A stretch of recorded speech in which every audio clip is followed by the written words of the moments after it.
Am I All saying it right? We are live. There you go. Welcome to. Geez, I almost fell off my stool for Oh, working. that would be good. Can we follow through with that? That would be, Sue your own self. yeah, that'd be good. All right, here we are live, almost dead, with episode 19 of the Retro Bar podcast. And we have a last minute guest. She volunteered to come down in the basement just yesterday. Annaruth Frisbie, whatever. Yeah, so I collect last names. I noticed you probably do hold the Facebook record for most names in a name. Yeah. Weird thing is, I never had a middle name, so I only had two names. So now I've got what are we at? 1, 2, 3, 4, 4. Four names. Four, yeah. 4. Yep. Yeah. All right. Well, I guess we really don't have a specific topic that she's here. We're going to talk about a lot of things, but I guess first off. Where are you from? Like when you were a kid? And the hat, because last time we were discussing, like, we got to wear a funny her hat is so even cooler than any hat I have. Yeah, she wore a special hat. I'm going with the bold look. Yeah. Well, actually, on that note, like I was taking medication, and so half my hair actually fell out. And like normally it's like super thick. And I went to the salon the other day, and the lady's like, "Well, why don't we do some face framing so it's not so thin looking?" I was like, "Oh, my hair!" So you're not the only one balding. No, that's why I wear a hat. I get sunburned otherwise. That's too. I never had that issue. That also happened this summer. I was no, like, wow. That can be a thing if you don't think about it. Yeah. I don't think about my hair. What it is. So where'd you grow up? Where did I grow up? So that is always a great question, especially coming from Lancaster County people, because you're all like, yeah, I'm living in the same house that my great-great-grandfather was born in. And I'm like, I don't even know where they were born. So I was born in South Carolina, Columbia, South Carolina. That's why you knew about hush puppies. That is why I knew about hush puppies and sweet tea and grits, all the good foods, real fried chicken. So I lived there for 5 years, and then we moved up here because my dad's side of the family is from here. My mom's side of the family is from Dayton, Ohio. So I get like this southern Midwest, Pennsylvania, like when I drink too much, I start getting all these accents coming out. People are like, "What?" I just had that normal. I don't have to drink it. I got that. I say a lot of yeah, no. It's like yes, no, or no, yes. Yeah. So then I lived here from like I was 5 until I was 18, and then I got married, and my husband at the time joined the Air Force, and we moved to Texas and England, where I had my 3 kids. Wow. Really? Yep. Well, that's unusual. It is unusual, yes. And they have dual citizenship, which is really cool for them. Yeah. They're already making plans to leave me when they turn 18 and move to England. Okay. I was like, you do you. Yeah. That could change. Yeah. And then we moved to Oklahoma, and then we moved to Ohio, and then I cycled back to Ephrata, Pennsylvania, and now I live about a quarter mile from where I spent the majority of my life. Okay. So you did go to Ephrata High School then? I was homeschooled mostly. Really? Yes. Okay. Yes. Well, that's also sort of interesting. Yes. So I was mostly homeschooled. But I did go to Ephrata for 2 years, my sophomore and junior year. And then I got bored and wanted to take college classes, so went back to homeschooling. Yeah. Mm-hmm. Did you find? I mean, when did you graduate? The year. Yeah. Well, just so I have some frame of reference how long ago that was. 2006. Okay. So what are we at? It's like 16 years ago. Yeah. I was just Time flies, don't it? Oh my gosh, yeah. It feels like forever. Like my 50th reunion ain't all that far away. That's coming up. It would be in 2029. And Calico has them, do they? We actually do. My class, anyway, does do a fair. I don't think we had one the last time that we should have because of COVID, I believe. But other than that, they are pretty good. I mean, I have nothing really to do with it, but they did. In fact, I missed the last one because I was, I think, doing trivia somewhere. But other than that, my priority. Yeah. Well, yeah, that is actually a priority. There's always competition between Ephrata and Calico. I know. They really do things the way No. Actually, I gotta say, our class does better reunion-wise than my wife's Ephrata class does. Oh, Sam. So homeschooling, and that wasn't all that long ago. But when you did that, were you still allowed, like if you would have wanted to participate in a sport, you could still do that at Ephrata, or? Actually, so I'm so old that Yeah, I right. predate that. Before, when you were homeschooled, you could not really do anything at the school. Okay. So when I was in school, now that's changed though. I You thought can so. participate in sports and like Okay, yeah, extracurriculars, right. which I think is really great. I mean, Well, it is, because I mean the thing I always thought about homeschool, and it all depends on the person themselves, but like if you were homeschooled in your high school career and then you went off to college and you had to be around all those people, like that's a big shock to your system if you haven't been doing extracurriculars with people, and if you were lived in your own little space. yes. Well, it definitely depends. There's multiple types of homeschoolers, okay? There are definitely the people that like they're in their little family groups and they do their thing and they don't see other people, and like the typical socially awkward, like have no idea how to interact with other people. There's definitely a group of those. And that I would say, especially during my time, I think things have changed now, but during my time, that was very much like how it was. Like everybody had long hair and skirts, and I was like, yeah, I don't wear skirts, and I my hair was long, but not because I wanted it to. Homeschooling for you was not just you at home, but a homeschool group, or yeah, I had groups that I went to and stuff. So I did mine personally. I was a little bit different, and maybe more also personally who I am. So like I was very involved with dance, did a lot of different things with that. Like we also danced at retirement homes and stuff. So like I did a lot of things like that. I worked at Cloister when it was Cloister. Actually, for Alan Armstrong, he was my boss. Really? He was now also my neighbor at the time. At the Cloister restaurant? Yeah. No, at the lube shop. Oh, okay. So, yeah. There's too many things called the Cloister. Yeah, I know. Well, yeah, Mr. Hotshine now. Yeah.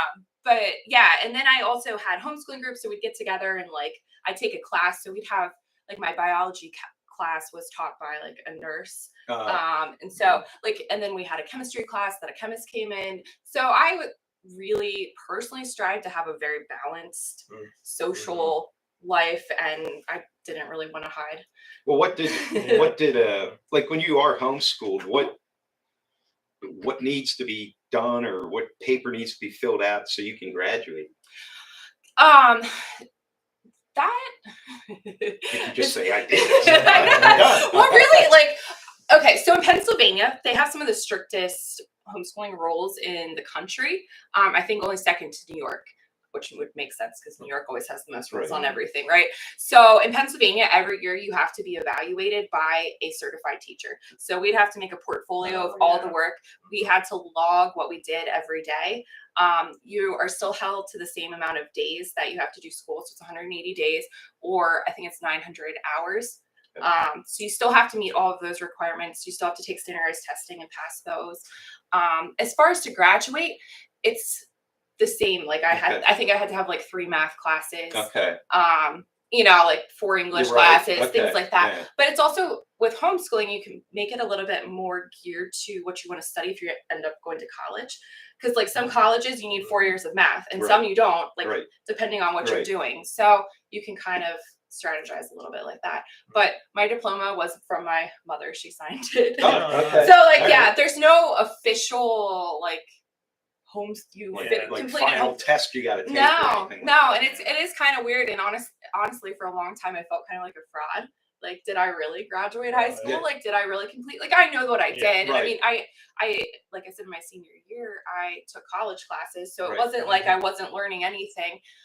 But that kind of like stuck with me. So my intentions had been to go on to, I was accepted early into nursing school in a private college in Ohio. And then 2 weeks before I was supposed to go, my funding fell through and I couldn't get anybody to co-sign a loan, which I'm very incredibly grateful. At the time, I was really bitter about it. Now I'm really glad. Yeah. You don't have that loan to pay off. Right, exactly. And I figured out I don't want to be a nurse. Like I had 3 kids and I was like, nope, I'm good. So now actually really long story. My whole college got thrown off, and I actually, 2018, I finally decided to go back to school. I saw you just recently finished whatever it was. My master's. Yeah, so I just graduated with my master's in business. So, Yeah, so now I don't feel like a fraud, but it was a very expensive certificate to say I'm smart, right? Now, I assume even though you're homeschooled to get into college, now since you did it so much later, did you still have to take SATs or how? I took them in high school. Okay, but yeah. you didn't have to retake them 10 years later. No, thank goodness. Well, yeah, because that's like, I mean, I always thought that how do they handle, like any adult, say somebody worked for 15 years right out of high school and decided, I want to go to college, but I never took the SATs. I don't know that they have to. Like, no, it depends on the school. Sometimes you have to take remedial courses. Okay. Like you'd have to take like they'll have like an exam. Right, And again, depending on what degree you take. Now, business, like they didn't need to really test my math skills for the most part, though. Yeah. Like towards the end, some of that like analytical stuff, I'm like, I really wish I remembered more math. But yeah, I think like hack, if you went there, you would take like an entrance exam type thing, okay, just for their college. But right. I think so they it's so more they could college say by you college. need to start here, or you can skip that class and Yep. start here, kind of thing. Yeah, education sure does change over the last 15 years. You know, the way so many schools are.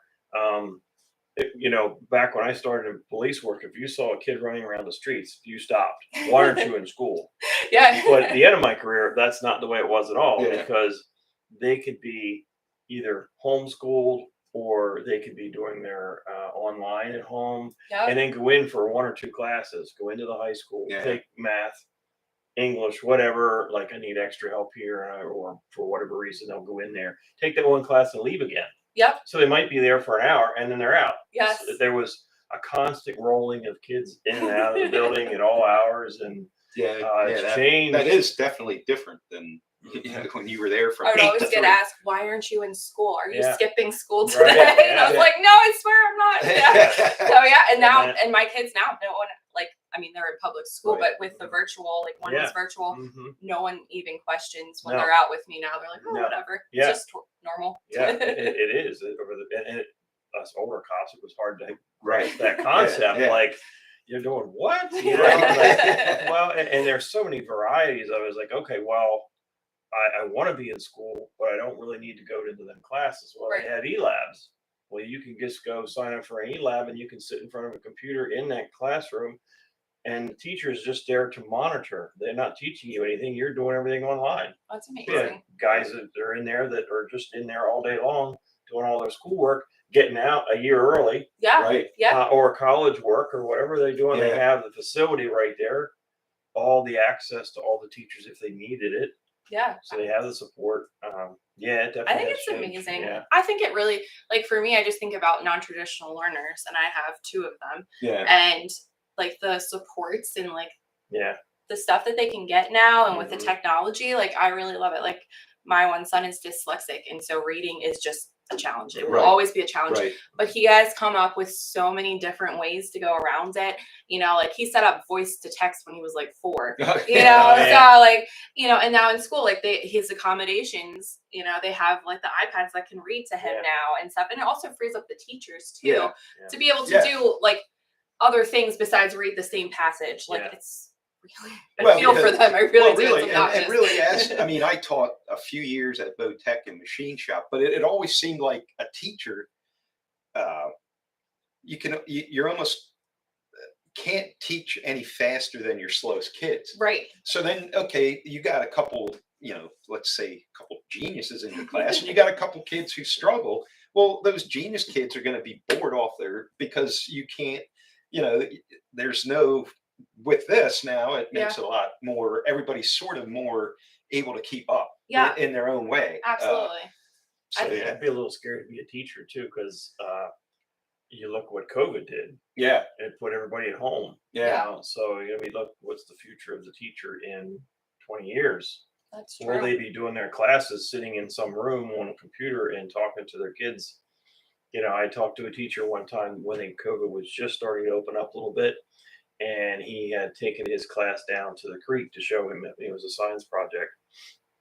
I stopped and talked to him for a minute, and he said, "You want to see my other students?" And he pulls out his phone, and there was pictures of the students. Like, that's my other students that are not physically here, but they are virtually. Yeah. Wow. Yeah. Well, yeah, that is weird. I mean, money wise, if you didn't Yeah. need a brick and mortar school, Right. all you needed was maybe a little office building where your teachers could have their own little cubicle doing their thing online. Yeah. Obviously, that would be beneficial for taxes.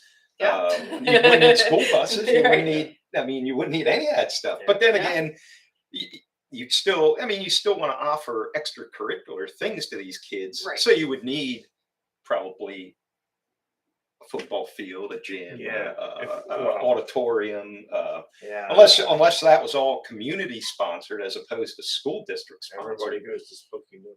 Well, right. Yeah, Or, yeah. You know, Yeah, that's true. go in there to that Yeah. venue, and you wouldn't really actually even have a homeschool anymore. It would be more club team kind of Yeah. thing Yeah. or whatever. But yeah, Which we have so much around here anyways. yeah. Like I mean, not to criticize, but I feel like we're lacking a little bit in the sports arena and like extracurriculars. Like there's a lot of things that I'm like, oh, that would be great if we offered that, but we don't even offer that until like high school. right. Like, Yeah. like there isn't a lot sports wise that isn't club Right. for right, kids right. right now. Yeah. Yeah. So yeah, I think honestly, I've been really loving the whole virtual thing. I got sent home 3 years ago, and I'm Yeah. like, Well, yeah, that's- this is great. If you can do it, there's certain kids that just couldn't Right. get that concept, or I surely wouldn't want to homeschool my kids because they would have No, killed my me, kid- or I would have killed them. I don't know what. My They wouldn't work at 24-year-old all. kid would still be in third grade if I was a teacher. I was teaching, like, would not go. You're not getting a break. yeah.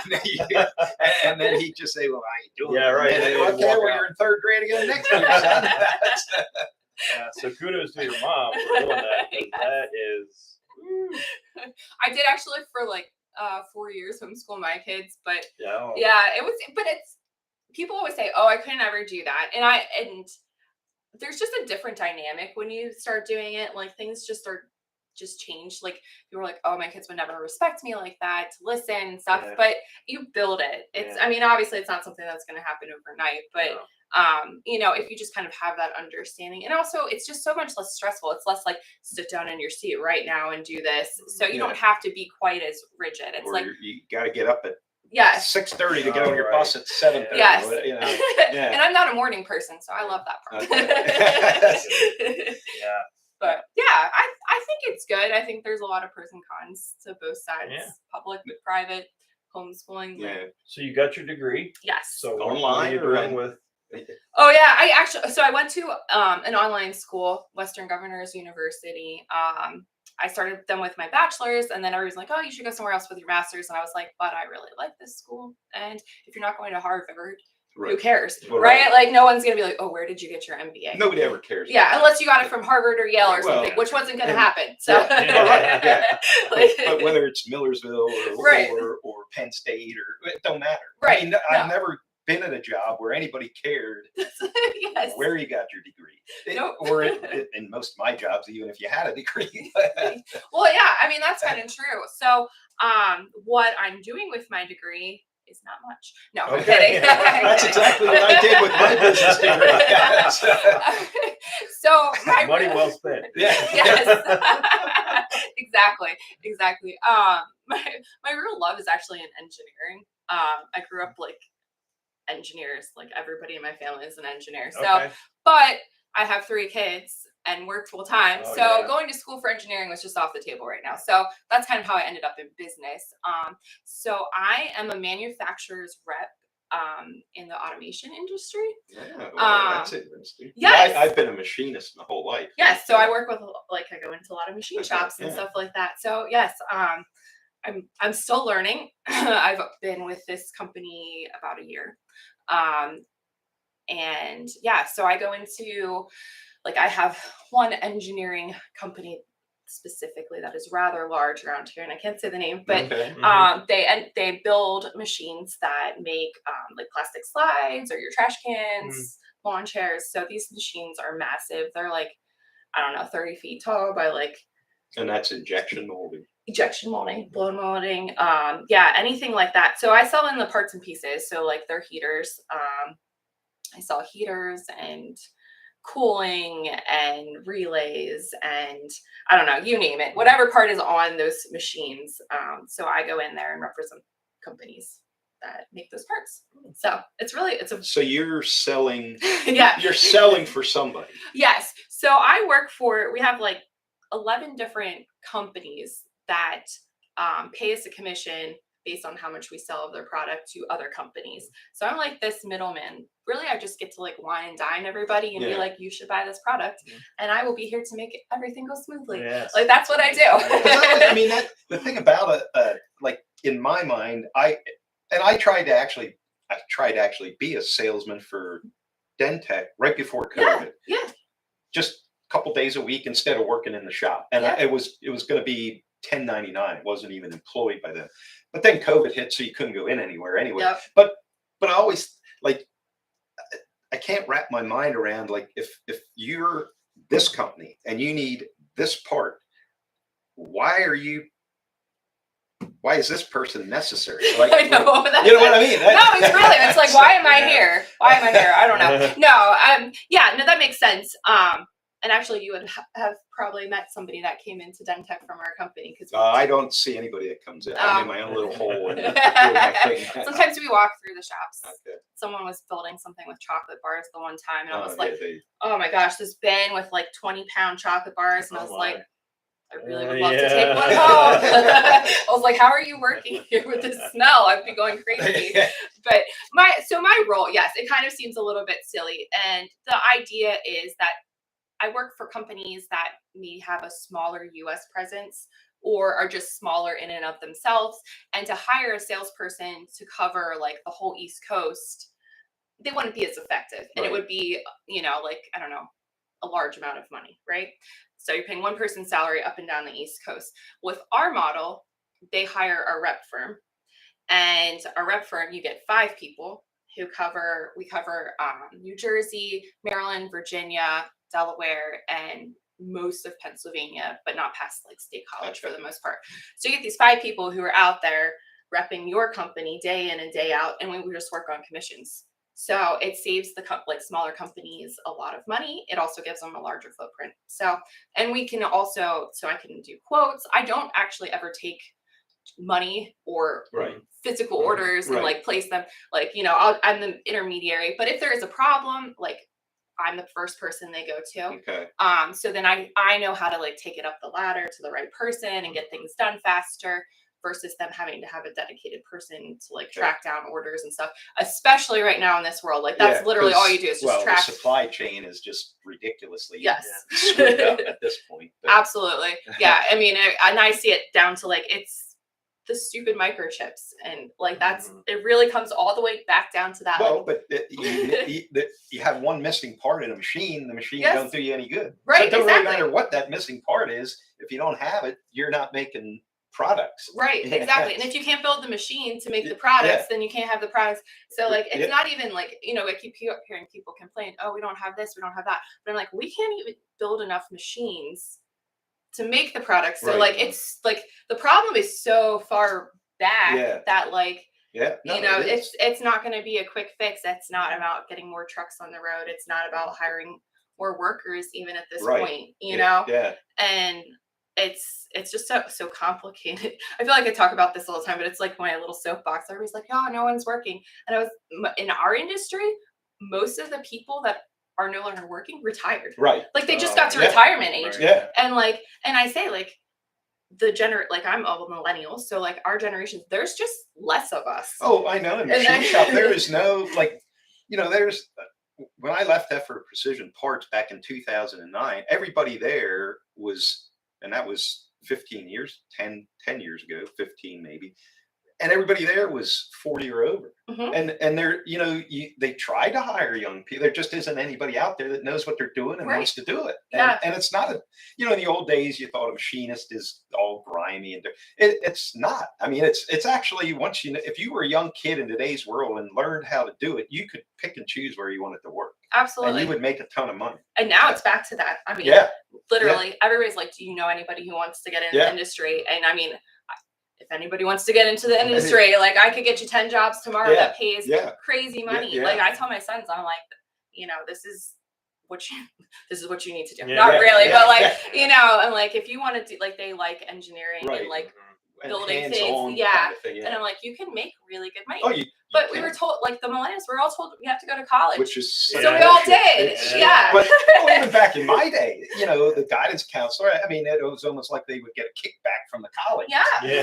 You know, because they, you know, that's what they wanted everybody to do. And when I taught VOTech, the big deal was, or the stigma was, and then it was true, the homeschools would send kids they didn't want to deal with to Yeah. VOTech. Yeah. And if a kid that was an A student wanted to go to VOTech, they would talk them out of it. Yeah. 100%. I was myself. Yeah. Yeah. And so how does industry expect to get capable workers when the schools ain't allowing kids to learn the trades because Absolutely. they want to send everybody to college? Well, now I think it's starting to turn a little It bit. definitely is. You know, when I was in school, I mean, that, you know, Dr. Troop and the 3 supervisors, they were superintendents. They push life ready grad. So which is teaching you when you graduate, you have a better concept of how to deal with the world when you get out. So that is not always college. So, you know, Right. sometimes it's VOTech, you know, a trade school of some kind. And so there's a lot of resources that the effort gives them. Yeah. That says, well, you can, you know, what is your interest? And of course, at that age, what do you really know? But you have to start, you got to start Yeah, you somewhere. got to pick something and find out. You know, Right. Yeah. So they're very good at explaining that maybe college isn't for you, and that's fine. I went through effort, and college wasn't for me. No way. And I ended up going to Berks campus, Penn State, for 2 years for business, and I still to this day don't know why.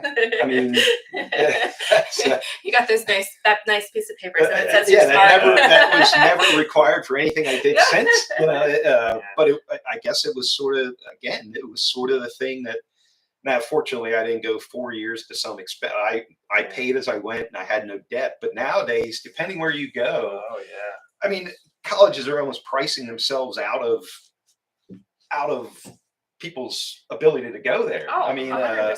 and if you get out of college with $150,000 loan you got to pay off, well, now with the economy, when it had that bubble that burst, it's hard to get. You probably can't own a house if you got that under your, you know, unless you have a job that you're making a shit ton of money. Right. You're probably not going to be able to get a mortgage when you have $150,000 college loan. Right. And so now you're all of a sudden living in rent, can't save money, paying your loan. And so at the end of the day, what did that benefit you? Nothing. Yeah. And that's, I mean, I'll say I have my MBA now, but I worked my way up to my position. I didn't even have my bachelor's finished. So you know, if you can just be intelligent, and I think being a subject matter expert is far more important than having a wide range of useless knowledge. Exactly. Yeah. Well, unless you get to be very good at trivia. Well, yeah. Yes. Yeah. Exactly. But when you go to college, they don't teach you that kind of stuff. Yeah. No, and that's really I actually said. Go ahead. No, they don't teach about hush puppy. No. Exactly. What is a hush puppy made of? You order, you eat it, or do you even know what you're eating? We're definitely not talking about Kylie Jenner. Maybe culinary school. Yeah. Yeah. Oh, are you talking about the video where she didn't know how to cut the cucumber? Did you see that? Oh, yeah. She didn't even know how to cut a cucumber. Is there a special? No, literally just. I mean, I'm also not a chef. So. So with your job, I would imagine that you're on the cutting edge of new stuff coming out. And as much as you're saying, something broke, we need a piece to replace it. You can help with that, but you can also say, well, this is the new and upcoming thing. We learned why that. Repair that? We learned that with the agricultural industry and talking to one of there. You remember that when we? Oh yeah, I believe. Anyways, so that the technology just for the farming industry was amazing. What they can get done and what the tractors can dry themselves. They can tell when the crops are too dry or too wet or. Yeah. I work actually so a lot of my I'm in Central PA is my territory. So I have a bunch of ag people that build those machines. So they have one that cleans the stalls now. It's like a robot. A robot for poop. And milking machines. And milking, there's some automatic milking places. You can build a smart barn now. Yeah. And it does the whole process for you. And I mean, obviously you have to monitor it because they are still machines. We are Mhm. not completely there yet, Right. but yeah, I get to see some of those That's projects pretty that they're fun, I would automating. imagine, yeah. Yeah. Well, Mhm. even like in the food processing industry, like, and this was a number of years ago, but a place I worked for made some parts for, I'm going to call it an assembly line, but like basically when a chicken shows up at the processing plant and they hang them, that chicken is not ever touched by a human hand and it'll come out packaged at the other end. Yep. Yeah. Yep. Mhm. Yep. I Yeah. work on projects like that Yeah. too. I mean, and that's, It's I mean, number crazy. one, I mean, it's neat technology and obviously the way to go for the owners of the companies, because the machines don't need breaks, they don't get sick, they don't need Mhm. vacation. Yep. I mean, they might break down every now and then, but then for the workers, now what do them guys that used to cut up a chicken do? You know, now they don't have a Mhm. job. So it, Well, and that's always the thing that comes up. Everybody's like, "Oh, you're kind of the enemy. You're like automating, helping everybody automate everything."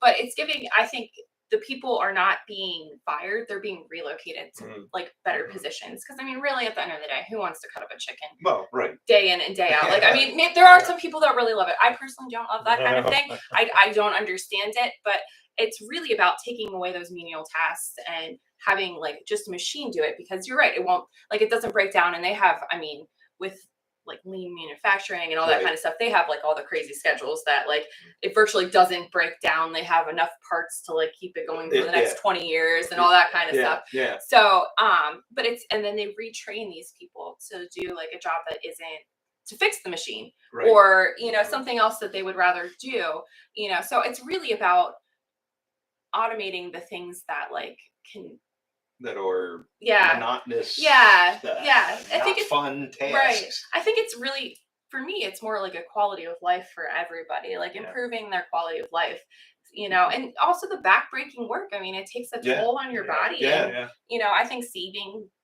your body is Right. a good idea. Yeah. You Well, know, I mean, you can enjoy your life longer and stuff. And down the road, if all things, all industry, all factory work, if all that becomes automated, the price of the products should drop drastically.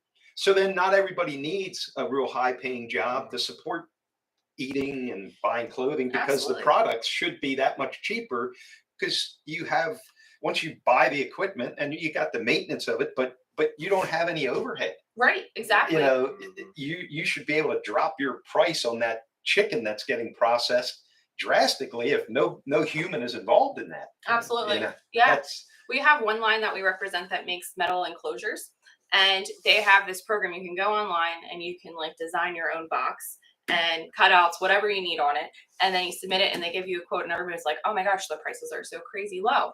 Well, they do it because how they do it is because it's completely automated Yeah. from start to Oh, finish. yeah. There's no humans in there at all. Yeah. You know, quality check, they go over Sure. it and stuff, Yeah. but yeah, exactly to your point. Yeah. At the end of the day, like, it makes it cheaper, and then we can afford more things, Yeah. and Mhm. it just makes your life. Yeah, Yeah. I think it's a quality Yeah. of life Yeah. thing. no, it is. It's, you know, We it got to just replace takes a all little those while to hiring get people. there, but yeah. Yeah, that's right. All right, now I do have a question. Your maiden name, well, and this just because I knew, and maybe you might be related, but when we used to go to Hope Church a number of years ago, there was a Yes. family there, Brad Frisbie, Yes. who actually my son, who is younger than Brad, well, both my stepson and but Brad used to be into like paintball and airsoft, and my son was too. So he, you know, would do this with Brad and stuff. But your dad, you're not Brad's sister. No, Brad is my cousin. Okay. Yes. Okay. So yeah, his dad is Jim, and my dad was Jim's brother, Alan. Okay. Yep. And then when I came home last night, my wife was still awake, and I just said, "Hey, we got a guest for tomorrow," and I said your name, and I said, "I don't know how, but you must have to be related to." And then Paul had told me that your grandfather was the Frisbee that worked at D&E. Yes. Ron, was it? Is that? Yep. Yep. He actually, my wife worked at D&E for a short stint, Oh, but wow. when she got hired back in the 80s, he's the actual guy that hired her. Oh, cool. That's awesome. I've actually heard quite a few stories like that. I worked for a company for a while that they were all D&E employees too, and they were like, "Oh yes, your grandfather hired me." So Well, actually, my brother-in-law worked for D&E like for probably 30. In fact, he stayed on after it became Windstream till he could actually retire. But So he worked there when, well, I'm sure because he worked there from the 80s up to a couple years ago. And Yeah. so, Yeah. but I thought so. I mean, that ain't the most common name. So I It's thought, not. No, literally anybody if you know anybody in Lancaster County with the last name Frisbie, we're all related. It's just us because they were in like Scranton, PA, and then my grandfather moved down here to work at Fort D&E. Okay. Yeah. So yeah, he was vice president and then also was head of the Brossman Foundation. Okay. So yeah. like he would have done the scholarships at Ephrata, and then also like there was a hall or something named after him at Millersville. He did a lot of philanthropic work for Millersville. Like he very much into the sciences. Like he was engineering. Well, Is that why you think you were around him enough that he could have been an influence? Absolutely, yes. And my dad was an engineer too. So like, yeah, I grew up. My grandfather was into radios and had like this world-renowned collection, and he had actually a museum built on the back of his property. He had one of 3 radios that were the same as on the Titanic, so he had like a whole display about that and stuff. So yeah, and he'd have people come in from all over the world to see these radios. So I grew up watching my grandfather work on tube radios and fixing those kinds of things. He was always doing some kind of crazy project. When he was, I think he said it was like 10, he figured out how to make an automatic garage door opener for his parents. Like he was born in 1924. So 1934, like he built it, and like he had like this wire, and you didn't even know it would open the door. It was just like, looked like this plastic tubing coming out, and you blow in it and it would open the door. But he figured out like this whole system. So like he's just a genius, And then like my dad was the same. Like he thought he didn't think he was smart enough to go to college. And then my grandparents had someone come from Penn State and like interview him. And he's like, your son needs to go to college. Like he's brilliant. So my dad also like engineering. He loved woodworking, and he made us a tiny cash register or a checkout line.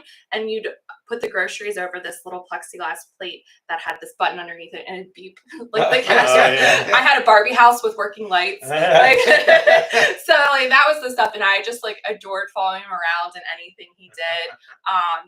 He worked for Blue Ridge. And actually brought fiber to Ephrata. So at what used to be the Gerber plant, there's like that big metal box. So he actually was the one that got fiber installed in the traffic lights starting there. So kind of a cool thing, which I didn't know about. And then I got into fiber and then found out this history about my dad, and I thought it was really cool. So I didn't learn new things.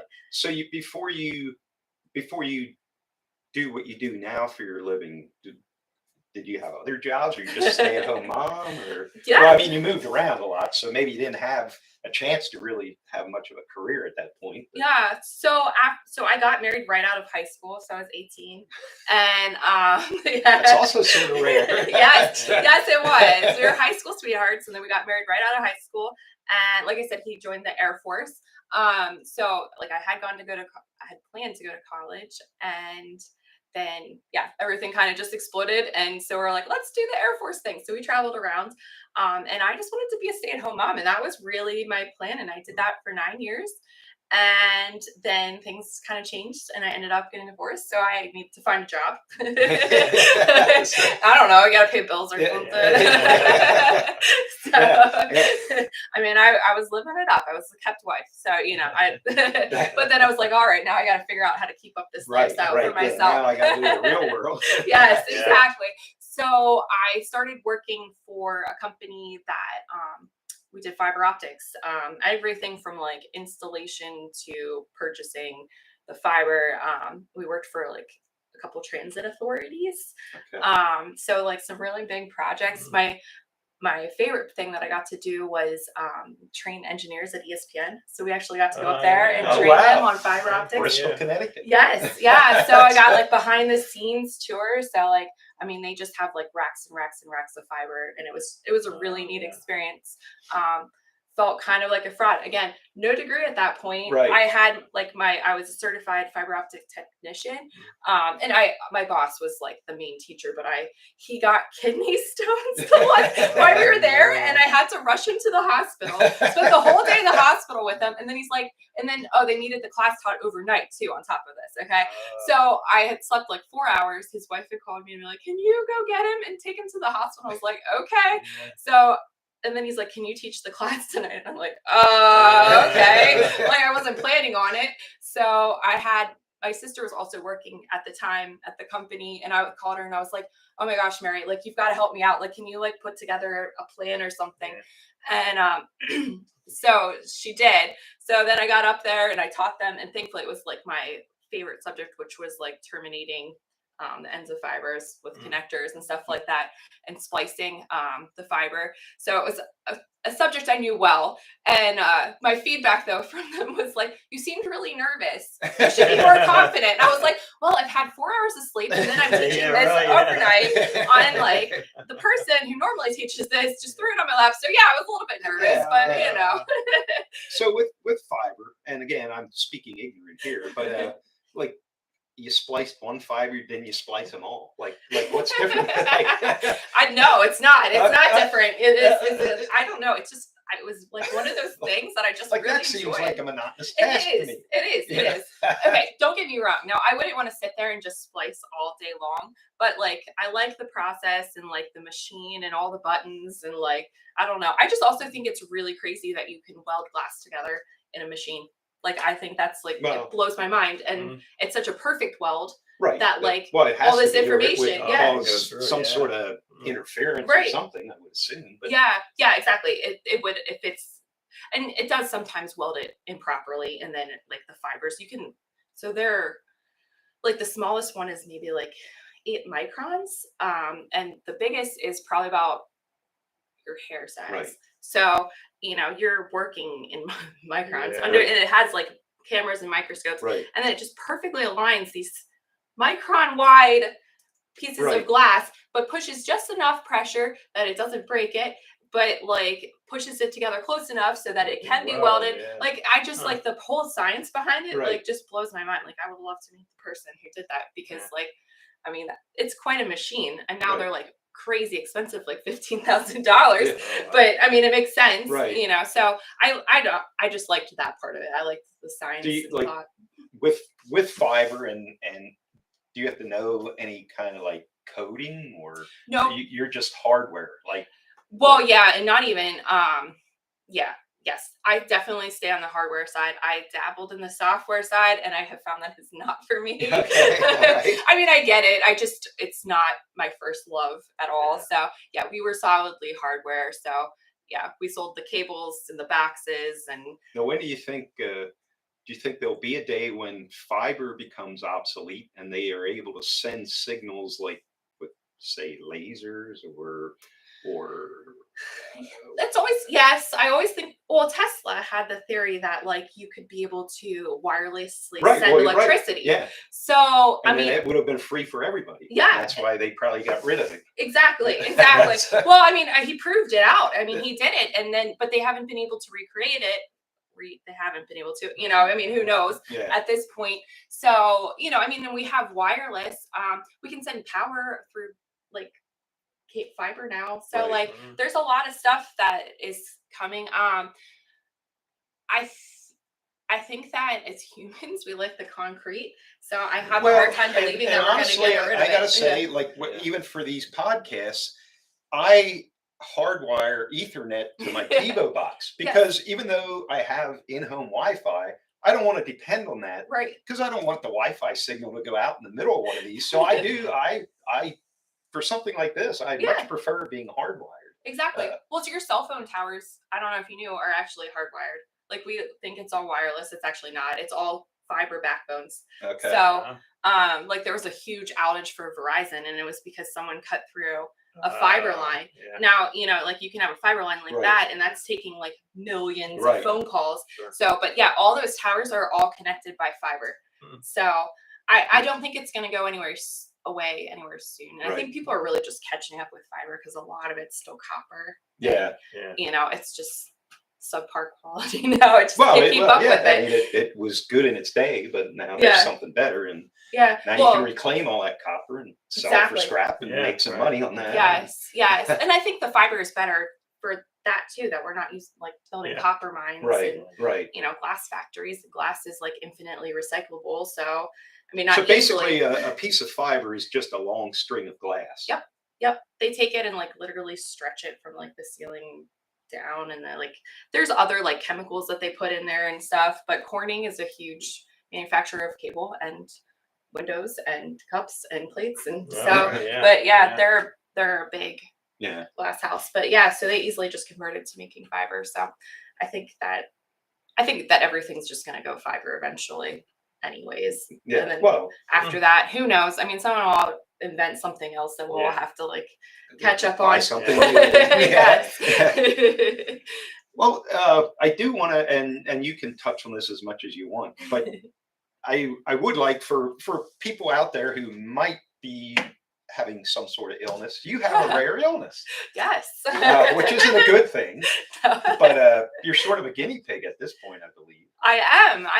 Yeah. I mean, like, I love science. And so, yes, being a guinea pig is really exciting to me. I'm a weirdo like that.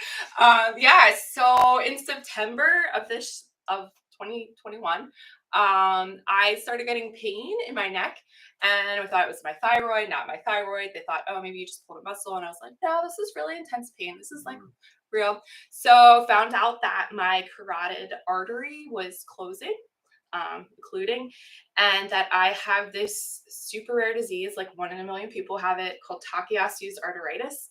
And it's an autoimmune condition that I can't talk. Specific. I couldn't talk last night. Specifically. That word. Thank you. Attacks my arteries. And just my arteries. So it's now like progressed. It's in my right and left side.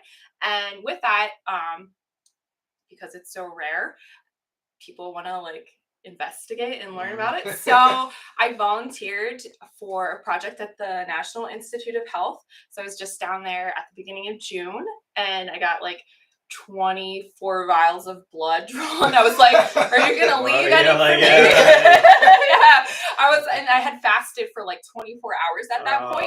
So I was like, I was like, I feel like I'm gonna probably die after this. And he's like, oh, it's fine. Your body's making blood already. But I'm like, my disease also causes chronic anemia. So I was like, I don't think my body's doing anything. It'll be like 10 years before that blood's replaced, but like, whatever, so that, and then, I also was able to get a PET scan. So kind of my volunteering was twofold, because I could get some medical testing done that insurance doesn't pay for, because they only pay for PET scans right now if you have cancer.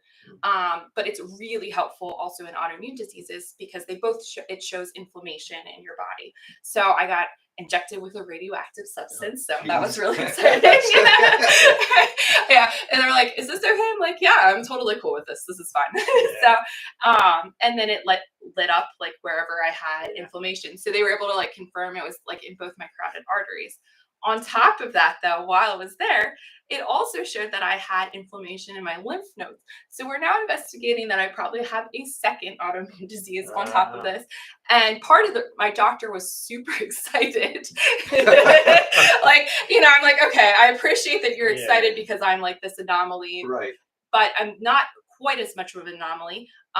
He thinks there's actually a connection between the two autoimmune diseases. So he thinks if you have one, like you have an increased chance of Sure. So I was patient 821, and I think he said he maybe had 3 or 4 others that had my exact disease with this other second autoimmune disease. So I got a lung biopsy last week, so that was an experience. And so to like confirm this, so I'm still waiting for the results, because that's the worst thing. I know, and so. Then they put you out for that, huh? They put you out. Oh, yes. Scope and. Yes, I was like, please do not let me away. I've had so many MRIs, and I'm like claustrophobic, like really bad. So I'm taking multiple Xanaxes before I get in there, and then trying to breathe.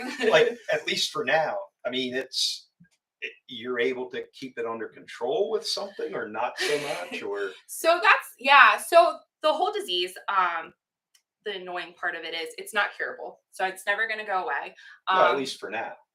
Never. But I mean, if medical changes. Well, okay, yes. If medical changes, yes, you're right. So right now, if I had this disease, if I had been diagnosed even like 10 years ago, I would have had about 2 years to live. Oh, really? So the treatment for it was and still continues to be, for the most part, just high doses of prednisone.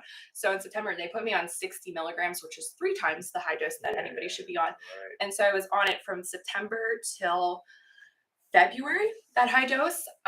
So like my face has gotten very round and But honest to God, for being on that, you don't look bad. Oh, no.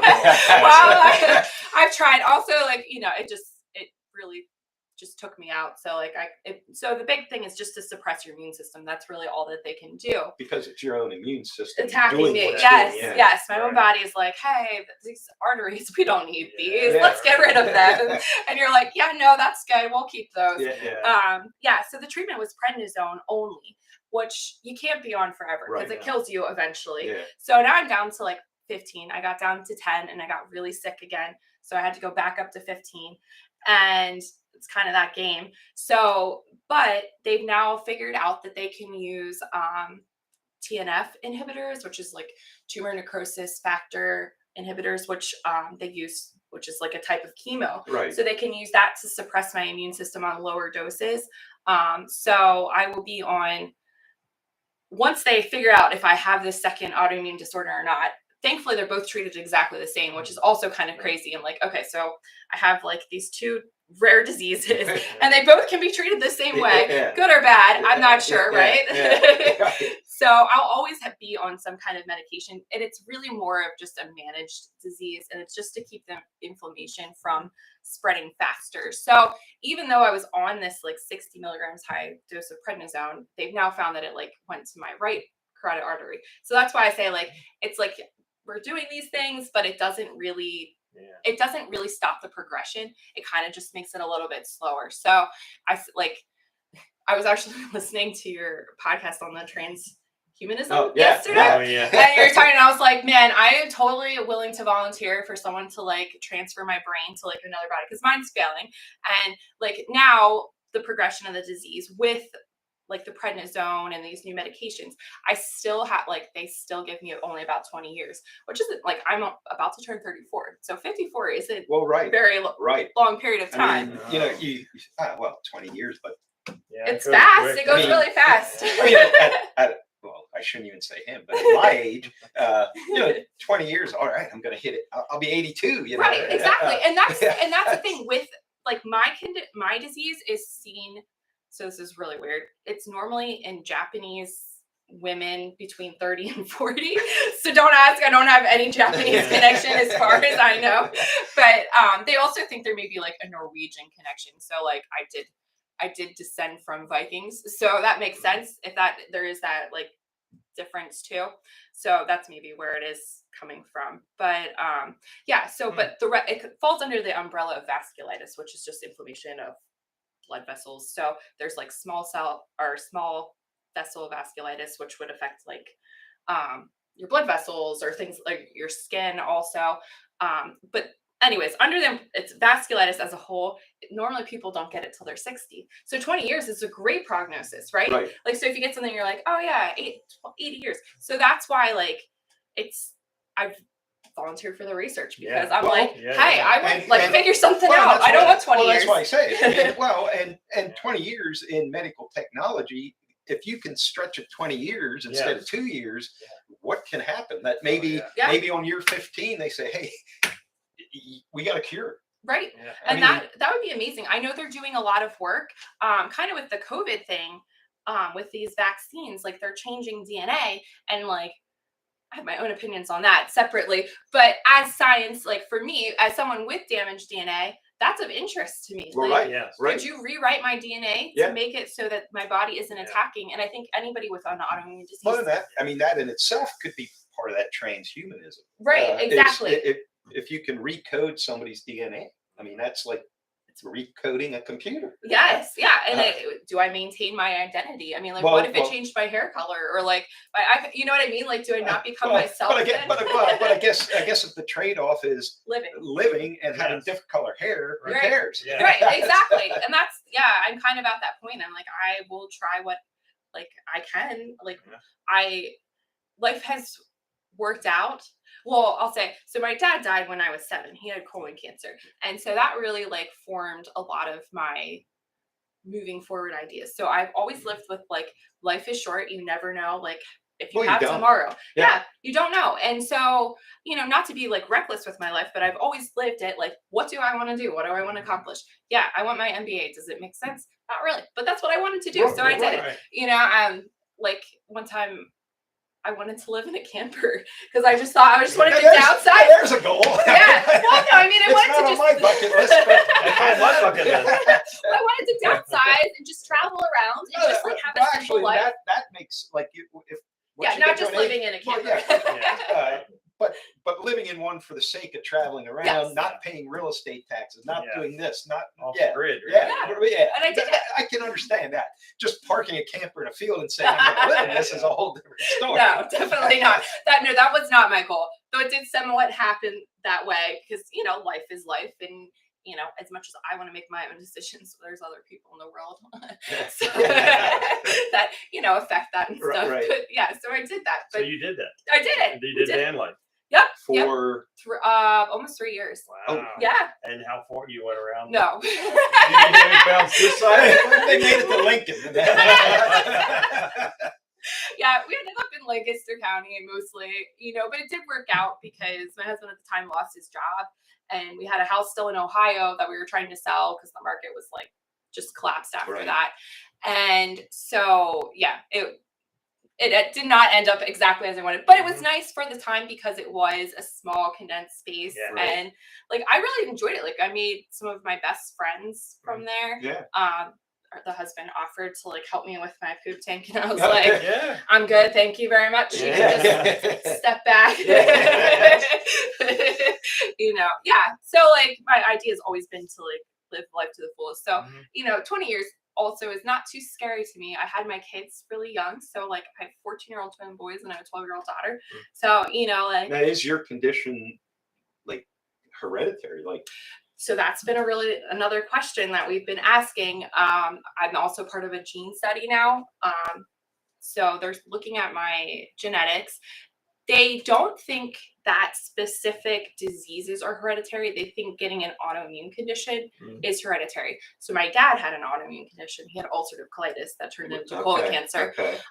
So then I have this one. And then actually my daughter, we're investigating right now too, that we think that she has an autoimmune condition also. So it's kind of one of those things that also I'm like, wow, if I knew how sick I was going to get, because also it's just really hard on everybody. Like I'm sitting up and like being a person, but there's days that like I can't even get up the steps. So, or like I have to have somebody help me up off a chair, or, I just like can't even get out of bed. I'm in so much pain.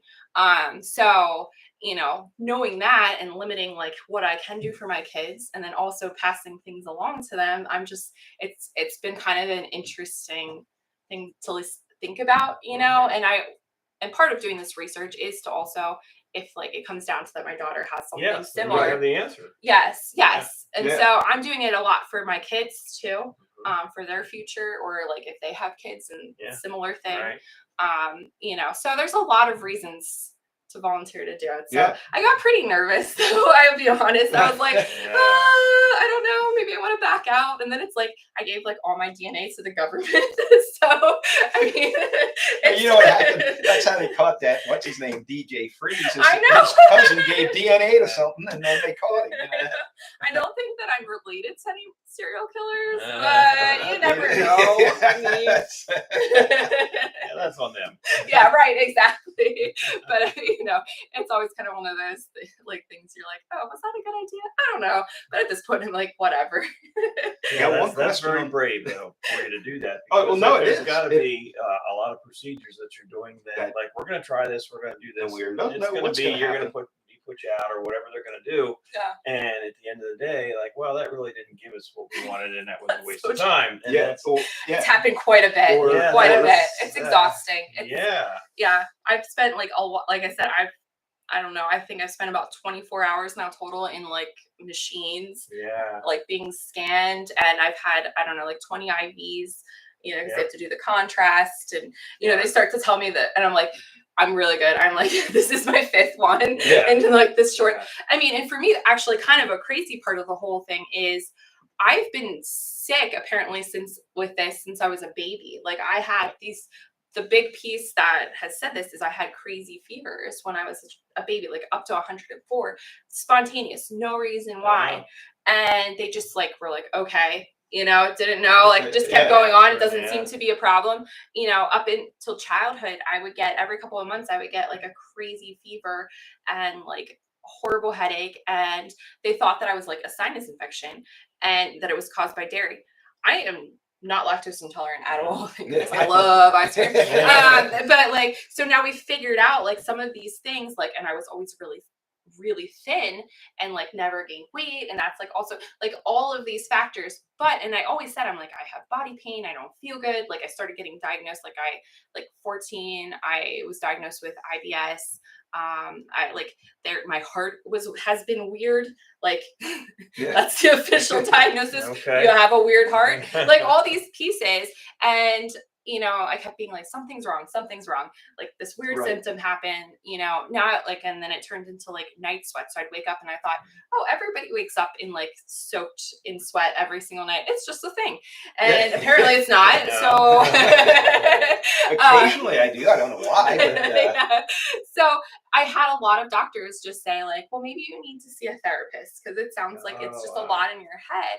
So to now, like to go from like people basically writing me off for most of my life now to be like in a research project, you know, and all this testing. I mean, not that you want something wrong with you, but to actually know now what really is wrong with you. And was all along that nobody either knew how to figure out or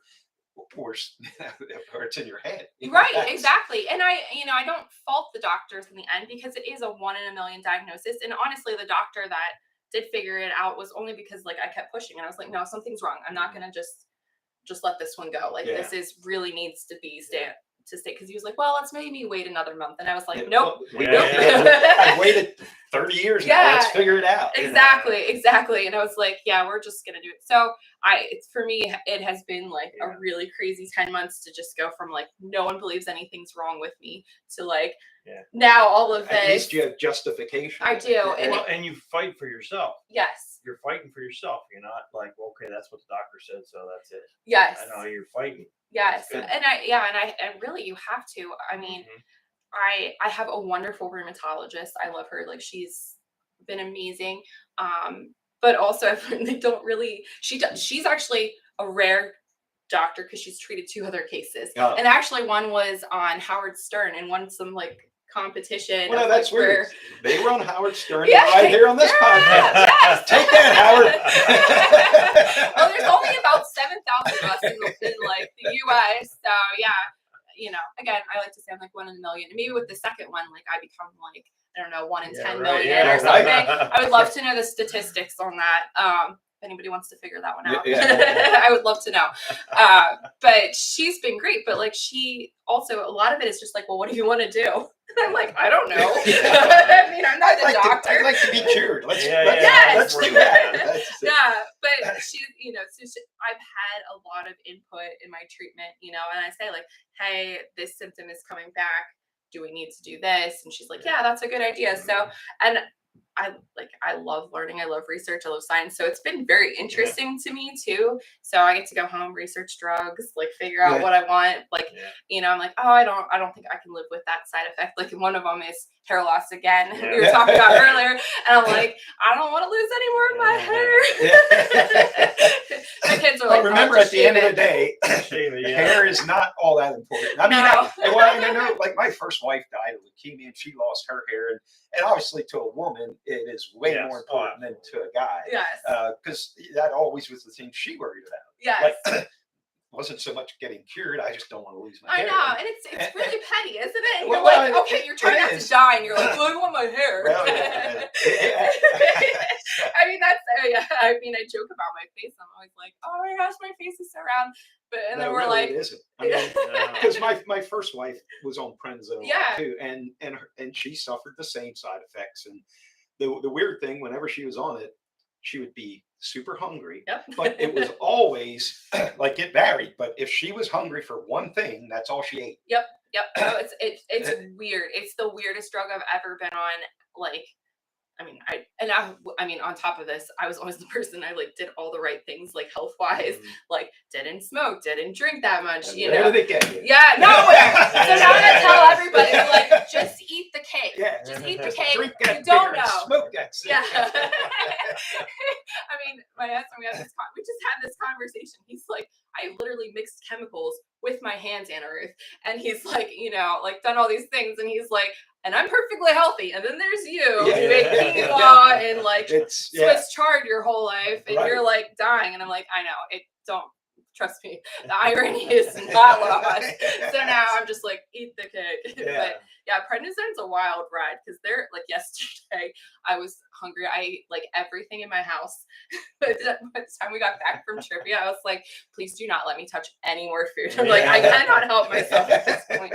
And then, and I got to bed and I was just like, oh, I feel terrible. I mean, to the point that I've actually like hurt my stomach that I like just kept eating and you can't stop. And like, it's crazy. And then it also makes you really irritable.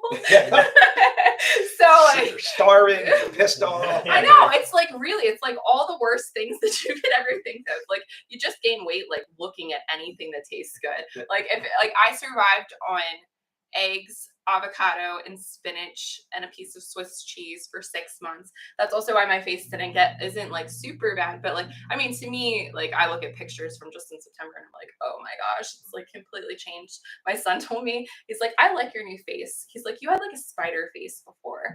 And he's like, and now it's nicer. I was like, what's a spider face?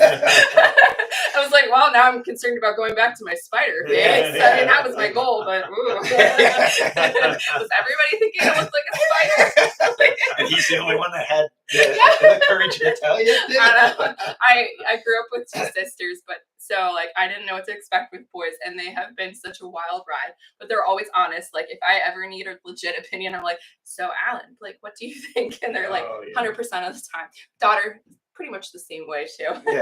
Well, you might as well be. I mean, you know. We're both honest on both sides. So. Well, yes, sir. The 3 boys that I get, are like very honest about that kind of stuff. Hey, what do you think about? No, Dad. That's usually the answer because I come up with stupid shit. Yeah, like, exactly. No, Dad, don't do that. Just leave it go. Yeah, sometimes they're the parent in the relationship. Well, when you get to an age, you want to be a kid again. Yeah, and again, I just want to enjoy my life. Like I'm not like being like, oh, I've only got 20 years, but also like, hey, I want to do what I want to do at this point. Well, I gotta say, your attitude is way better than mine would be.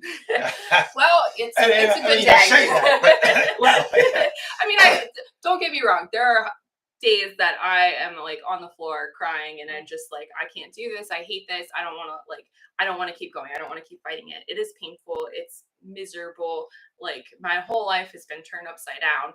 So, but also, I want to be there for my kids. Like I want that. So like I have to really fight myself a lot. And I do have to say, like, if it wasn't for my kids, like I probably wouldn't have such a good attitude. Because, like they're there for a reason. They are 100%. And like they're the reason I get up every day, and I love them and I adore them. And we challenge each other. But yeah. 14 and 12. Yes. We've had some encounters with some resource officers. Nothing wrong with that. No, they're there for. Absolutely. That's why they're there. That's where they're resource officers. Yes. They're full of ideas to help you get through it because it can be a challenge. Yes. And that's okay. We appreciate them. Yeah. All right. Well, I guess we'll end it there. All right. And you're more than welcome to come back anytime you want. I'm sure we didn't finish talking about half the stuff we wanted to. And so anytime you just let us know. All right. And you can wear a But- different hat too. Yeah. We can wear a Yes. different hat. We can talk about totally different stuff. We can play with fiber. We can splice Ooh, fiber. yes. We can, Yeah. and, Yeah. But no, I'll commend you on your attitude. Oh yeah, Thank you. absolutely. I appreciate it. Oh, well, This was great. Thank you guys for having Yeah, No me. problem. I'm gonna try and get out of here without killing myself. Yeah, they don't fall over. Oh, I'm glad. Oh, before I forget it, no podcast next week. Paul's living the high life. So. Yeah. As I talk about